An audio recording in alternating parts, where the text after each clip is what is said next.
Então, nós vamos agora para a segunda parte da aula 2, né,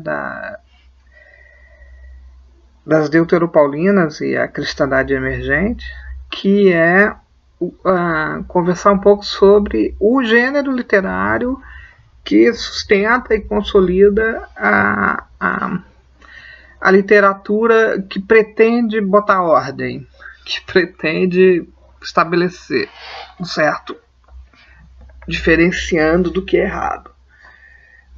Essa literatura, ela tem um estilo literário muito fácil e detectável, que a gente chama de parênese. Então, a parênese, ela é um recurso da literatura greco-romana, e vocês vão ler um texto sobre isso, que é a proposta aí do Interregno na aula 2 e aula 3, né? E ela vai ser basicamente uma prévia, ou não prévia não, um momento preparatório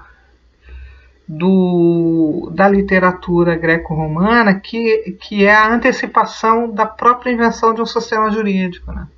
A intencionalidade da parênese, na realidade, não é apartar o certo do errado, né? A intencionalidade da parênese é somente construir umas listas de consenso sobre o que está bom e o que não está bom, como é que deve ser, como é que não deve ser.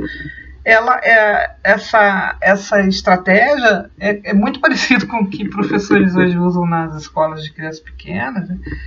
Que costuma ser assim, aqueles acordos, né? Que é a lista aqui.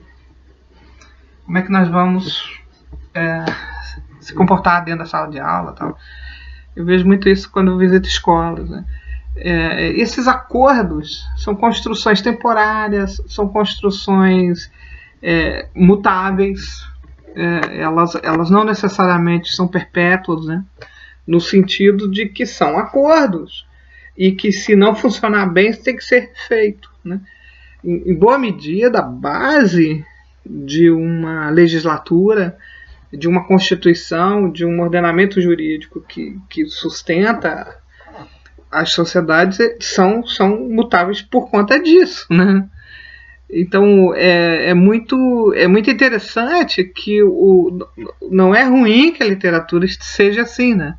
É ruim o jeito que a gente usa ela a posteriori, estabelecendo aquilo como o veio correto, né? Que é o grande equívoco de pegar os textos bíblicos, qualquer um deles, que tem essa característica de ordenamento jurídico, né? Ou de lista de deveres, lista de obrigações, que é o caso da parênese, né? E transformar isso em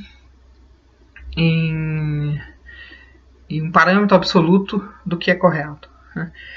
E o mais interessante é que é marcadamente disponível no texto bíblico, na literatura bíblica, por um lado, esse estilo mais do ordenamento, da tentativa de construção de acordões, né, listas de deveres, com um outro movimento literário que é o que a gente conhece como apocalíptica.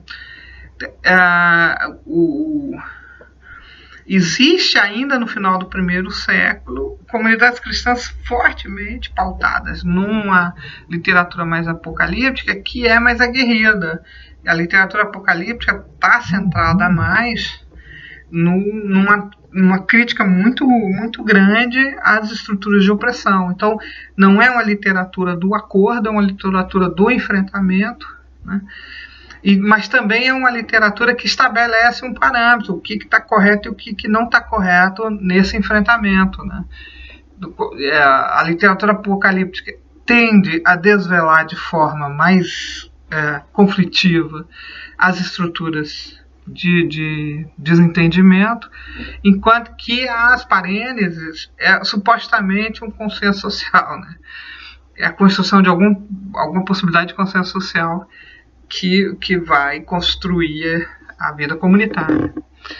Então, são duas potências literárias, duas literaturas que elas não nos textos paulinos, em algum momento, elas convivem entre si porque elas não são excludentes, né? Mas nas deuteropaulinas elas são totalmente próprias, a parenética, né? Inclusive o meu estudo de mestrado é exatamente isso, como que você tem duas tipologias de comunidade que já não são irmãs. É um cristianismo mais aguerrido, mais radicalmente comprometido com as comunidades pobres, e um cristianismo mais fluindo para a construção de alguma similaridade com o status das sociedades greco-romanas que estão aí no Império. Estamos falando do final do primeiro século, né? Então, a deuteropaulina ela é marcada por esse estilo literário, que a gente chama parenético, né? Então, era legal ir lá no texto e tentar achar essas parênteses, né? Aonde é que tem, ali nessas cartas, essas listas, né, de deveres e obrigações, o que pode, o que não pode, como é que tem que ser, como é que não tem que ser, né? Esse exercício é muito bom de abertura para compreensão e interpretação do que nós chamamos de deuteropaulinos, né? E para desvelar melhor o mecanismo de como está operando aí no final do primeiro século a invenção daquilo que nós depois vamos chamar de cristandade, né? Bons estudos.